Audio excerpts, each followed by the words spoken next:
Hello friends, इस video में हम सीखेंगे कि आरआरबी रेलवे ग्रुप डी का जो फॉर्म आया उसको किस तरीके से फिल करना है और इसमें सेंट्रल लेवल का जाति लगता है तो आप इसे किस तरीके से देंगे, ठीक है ना। बैंक अकाउंट भी लगता है, ठीक है। तो इस वीडियो में हम पूरा प्रोसेस को समझेंगे कि आप किस तरीके से इस फॉर्म को फिलअप कर सकते हैं, ठीक है। तो चलिए, हम यहाँ पर रिजल्ट भारत के वेबसाइट पर आ गए हैं। इसके लिए आपको गूगल क्रोम ब्राउज़र को ओपन करना है, resultbharat.com लिखना है। तो यहाँ पर टॉप में ही देखेंगे आप RRB group D apply online का सेक्शन मिलेगा, इस पर क्लिक करेंगे तो यहाँ पर एक नए पेज पर रीडायरेक्ट कर दिया जाएगा। अब आपको स्क्रॉल करके नीचे आना है और यहाँ सबसे पहले आपको, अगर मान लीजिए कि अगर इससे पहले अगर आप कोई फॉर्म को भरे होंगे रेलवे का, तो आपको डायरेक्ट यूज़र आईडी पासवर्ड से लॉगिन कर लेना है। लेकिन अगर मान लीजिए कि किसी का फर्स्ट टाइम अगर भर रहे होंगे तो इसमें आपको क्या करना होगा कि सबसे पहले आपको यूज़र अकाउंट बनाना होगा। देखिए यहाँ पर लिखा हुआ है, candidate who have already created an account for any CEN issued by RRB in 2024 are not required to register again. मतलब क्या कि अगर इससे पहले अगर आप इस फॉर्म को, इसमें से रेलवे का कोई भी फॉर्म भरे हैं तो आपको इस पर अकाउंट बनाने का ज़रूरत नहीं है, ठीक है। तो चलिए यहाँ से हम पूरा प्रोसेस बताते हैं। तो यहाँ पर हम एक अकाउंट बनाते हैं और उसमें पूरा प्रोसेस बताते हैं, ठीक है। तो सबसे पहले यहाँ पर कंट्री ऑफ नेशनलिटी है, तो इसमें आपको इंडियन सेलेक्ट करना है, ठीक है। उसके बाद यहाँ पर फुल नेम लिखना है। फुल नेम यानी कि full name as recorded in a matriculation, यानी मैट्रिकुलेशन के सर्टिफिकेट पर जैसे है वैसे नाम लिखेंगे। जैसे मान लीजिए किसी का नाम अगर राहुल है तो यहाँ पर राहुल कुमार है तो राहुल कुमार लिखेंगे। अब देखिए यहाँ पर गलती हो गया, राहुल कुमार, तो इस तरीके से हम लिखेंगे, ठीक है। उसके बाद री टाइप फुल नेम, तो यहाँ पर फिर से वही नाम को दोबारा लिखेंगे, ठीक है। अगर देखिए मान लीजिए कि यहाँ पर कुछ भी गलती हो जाएगा ना तो यहाँ पर क्रॉस का निशान लग जाएगा, ठीक है। जैसे यहाँ पर हमने कुमारी लिख दिया है जानबूझकर। अब देखिए यहाँ पर सही का टिक लग गया। उसके बाद पूछ रहा है have you change your name, मतलब आपने नाम को चेंज करा है तो नो करिएगा। यहाँ पर डेट ऑफ बर्थ सेलेक्ट करिएगा मैट्रिक के अनुसार, ठीक है। उसके बाद यहाँ पर रीटाइप में वही डेट ऑफ बर्थ को फिर से आपको डाल देना है।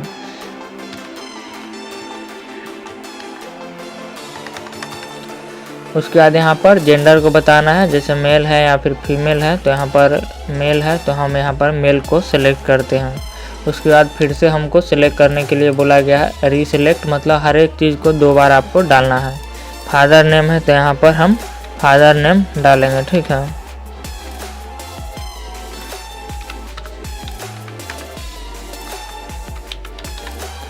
उसके बाद यहाँ पर फिर से इसमें दोबारा डालना है वही फादर नेम को, ठीक है। उसके बाद मदर नेम यहाँ पर लिखेंगे, ठीक है। इसमें री इंटर नेम यानी कि वही नाम को इसमें दोबारा आपको लिखना है, ठीक है।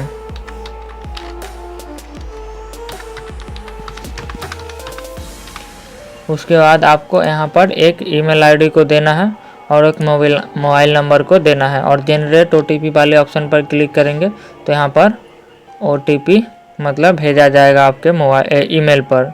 उसके बाद यहाँ पर एक मोबाइल नंबर चाहिए जो कि आपको मोबाइल से OTP जनरेट करेंगे और यहाँ पर फिल करेंगे।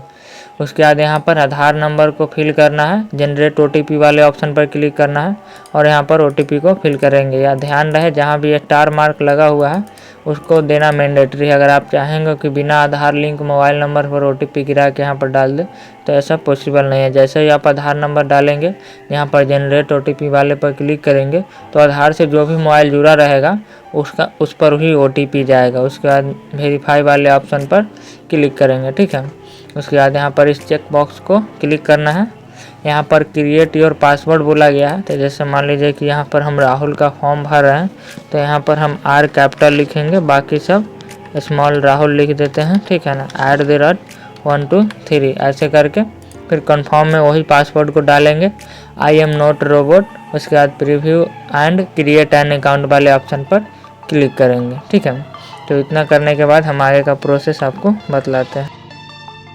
अब आपको यहाँ पर कुछ इस तरीके का इन्फॉर्मेशन आएगा। आपको यहाँ पर चेक बॉक्स पर टिक करना है और उसके बाद सारे डिटेल को एक बार फिर से मिलान कर लेना है। उसके बाद यहाँ पर क्रिएट एन अकाउंट वाले ऑप्शन पर क्लिक करना है।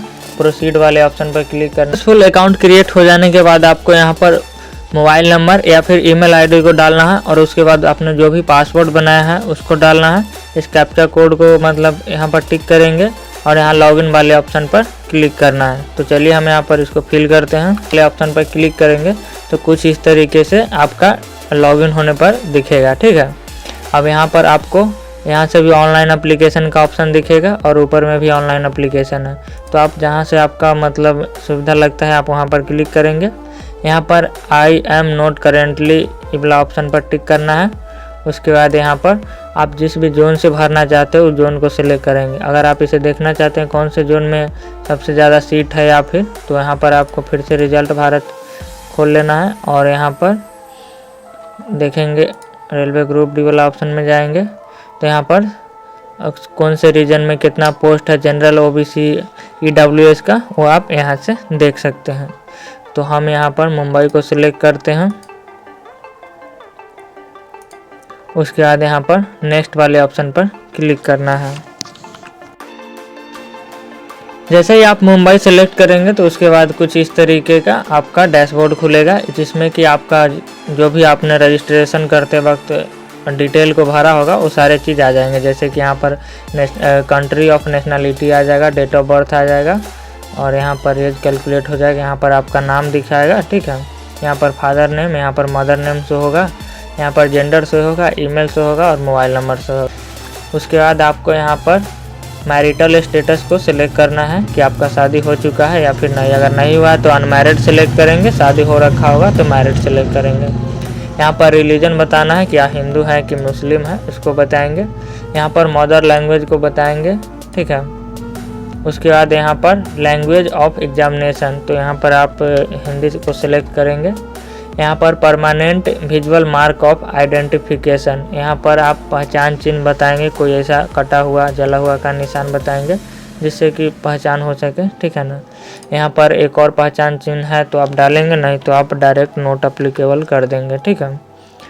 उसके बाद मेन चीज़ है आपका यहाँ पर कम्युनिटी, ठीक है ना। कम्युनिटी में क्या है कि आप कौन से कास्ट से आते हैं। जैसे अगर आप SC ST से आते हैं तो आपको क्या करना होगा कि सेंट्रल लेवल वाला SC ST सर्टिफिकेट देना होगा, ठीक है। वहीं अगर आप OBC से आते होंगे तो आपको क्या करना होगा, नॉन क्रीमी लेयर यानी कि OBC जो होता है, जो भारत सरकार द्वारा बनाया जाता है, उसको आपको देना होगा, ठीक है। तो चलिए यहाँ पर हम OBC को सिलेक्ट करते हैं। आई अंडरस्टैंड एंड अग्री पर क्लिक करते हैं। उसके बाद यहाँ पर येस वाले ऑप्शन पर क्लिक करते हैं।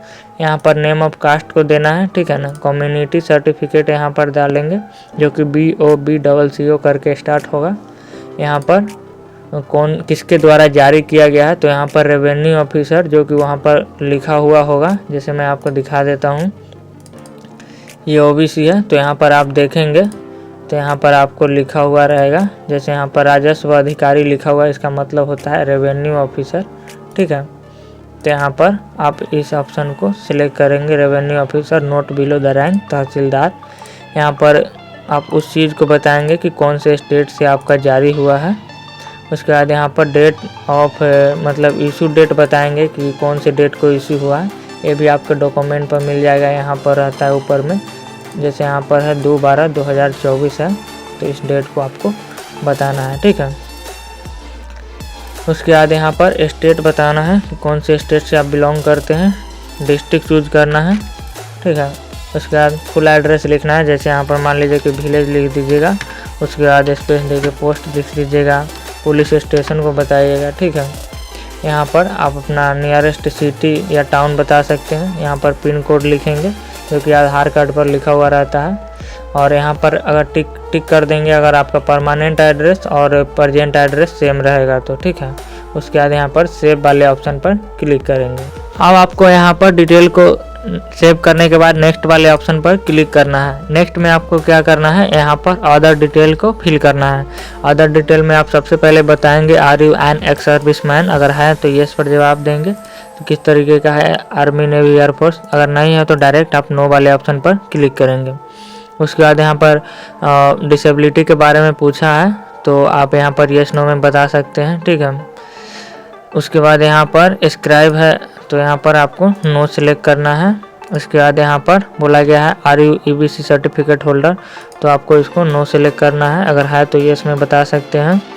उसके बाद यहाँ पर are you an employee of an Indian railway, तो आपको नो पर क्लिक करना है, ठीक है, अगर है तो बता सकते हैं। Name of the current department organisation, यहाँ पर नोट अप्लीकेबल वाले ऑप्शन पर क्लिक करेंगे। उसके बाद detail of course complete at apprentice, अगर आपने अप्रेंटिस कर रखा है तो येस नो में बताएंगे, तो यहाँ पर नो सिलेक्ट करेंगे यदि आप नहीं कर रखे होंगे तो। उसके बाद यहाँ पर जैसा कि हम आपको बता दें कि इसमें आप जो भी पेमेंट करते हैं उसमें अगर जनरल कैटेगरी से OBC से आते हैं तो आपको 500 में से 400 आपके अकाउंट में रिफंड कर दिया जाता है जब आप एग्ज़ाम में बैठते हैं तो, और फीमेल का या फिर SC ST का 250 कटता है तो चार्ज, तो 250 में 250 रिफंड कर दिया जाता है अकाउंट नंबर पर। तो यहाँ पर जिस आदमी का आप फॉर्म भर रहे होंगे उसका अकाउंट नंबर को फिल करेंगे, ठीक है, भले इसमें नाम फिल करेंगे, जैसे यहाँ पर हम राहुल कुमार फिल करते हैं। उसके बाद यहाँ पर अकाउंट नंबर को फिल करेंगे, ठीक है ना। उसके बाद यहाँ पर कंफर्म अकाउंट नंबर को फिल करेंगे, ठीक है, इसी अकाउंट नंबर को दोबारा इसमें डालेंगे। फिर से यहाँ पर IFSC कोड बोलेगा डालने के लिए, तो IFSC कोड डालेंगे, कंफर्म करेंगे तो यहाँ पर बैंक अकाउंट का नाम दिखाएगा और बैंक अकाउंट का एड्रेस दिखाएगा, ठीक है। इतना करने के बाद आपको सेव वाले ऑप्शन पर क्लिक करना है। अब आपको यहाँ पर नेक्स्ट वाले ऑप्शन पर क्लिक करना है।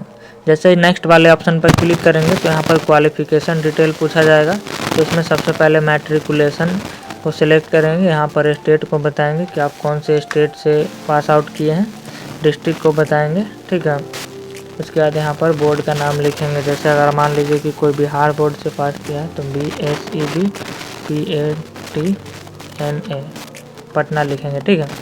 डेट ऑफ पासिंग, तो डेट ऑफ पासिंग आपका मैट्रिक के सर्टिफिकेट पर होगा, मैं आपको बता देता हूँ, यानी मार्कशीट पर यहाँ पर रहता है, ठीक है, तो इस डेट को वहाँ पर लिखना है। उसके बाद आपको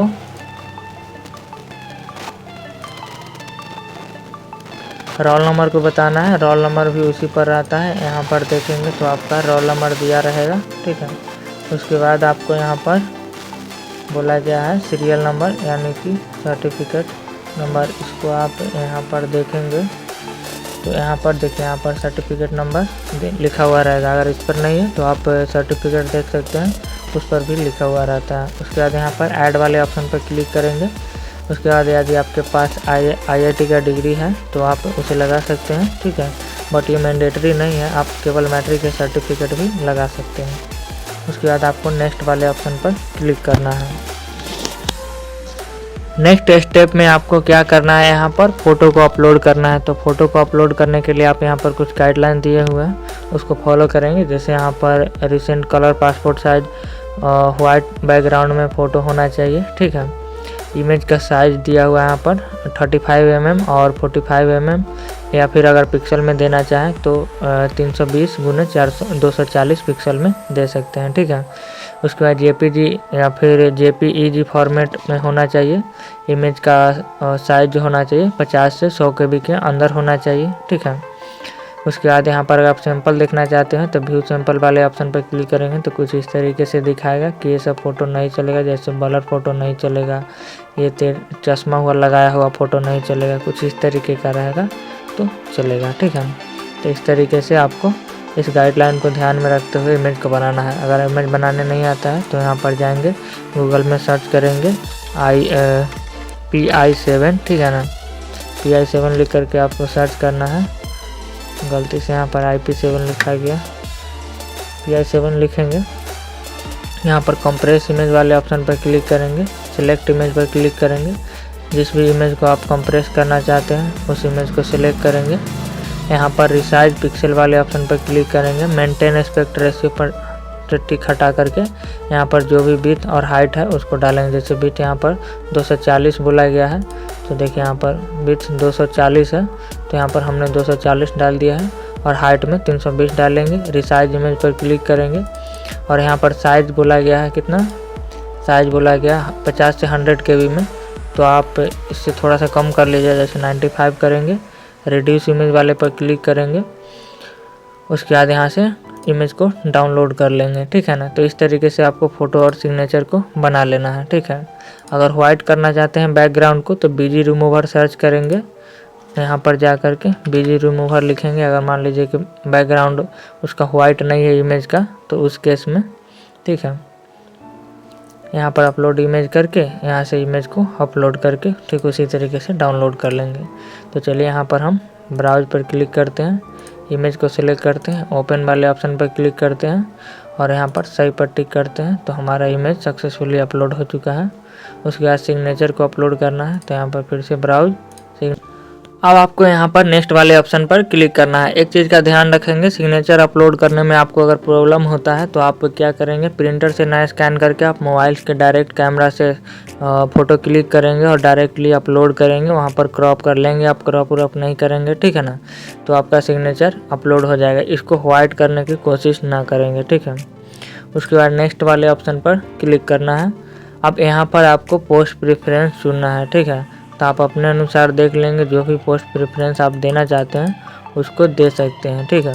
और मान लीजिए कि यहाँ पर पोस्ट प्रेफरेंस दे रहे हैं और आगे पीछे करना है तो इसको इस तरीके से ड्रैग करके ऊपर नीचे भी कर सकते हैं। और डिस्क्रिप्शन में हमने लिंक दे रखा है, वहाँ से आप पोस्ट प्रेफरेंस देख सकते हैं। हमने बेस्ट पोस्ट प्रेफरेंस का चुनाव करके रखा है, तो आप वहाँ से पोस्ट प्रेफरेंस भी देख सकते हैं। इसके बाद यहाँ पर आई हैव, यहाँ पर डिक्लेरेशन देना है, यहाँ पर भी टिक करना है और यहाँ पर प्लेस का नाम लिखना है, जैसे कि जहाँ से भी आप फॉर्म को फिलअप कर रहे हैं उसको लिखेंगे। उसके बाद यहाँ पर प्रीव्यू एप्लीकेशन वाले ऑप्शन पर क्लिक करेंगे, ठीक है। यहाँ पर प्रीव्यू एप्लीकेशन वाले ऑप्शन पर क्लिक करेंगे, सारे डिटेल को मिलान कर लेंगे। उसके बाद यहाँ पर चेक बॉक्स पर क्लिक करना है और सबमिट वाले ऑप्शन पर क्लिक कर देना है, ठीक है। उसके बाद पेमेंट पेज पर रिडायरेक्ट कर दिया जाएगा। वहाँ से आपको जितना भी पेमेंट करना होगा, जैसे अगर आप SC ST से होंगे या फिर किसी फीमेल कैंडिडेट का फॉर्म को फिलअप कर रहे होंगे तो 250 रुपया कटेगा। और अगर आप जनरल OBC वाले का फॉर्म फिलअप कर रहे होंगे तो आपको 500 रुपया चार्ज कटने वाला है, ठीक है। तो उसको पेड कर दीजिए और उसके बाद फाइनल सबमिट हो जाने के बाद आप यहाँ पर रिसीविंग को डाउनलोड कर सकते हैं। जैसे यहाँ पर एप्लीकेशन हिस्ट्री में आएंगे तो व्यू एप्लीकेशन का एक ऑप्शन दिखेगा, वहाँ पर क्लिक करके आप एप्लीकेशन को डाउनलोड कर सकते हैं। तो इस वीडियो में बस इतना है। मिलते हैं नेक्स्ट वीडियो में। वीडियो देखने के लिए आपका बहुत बहुत धन्यवाद।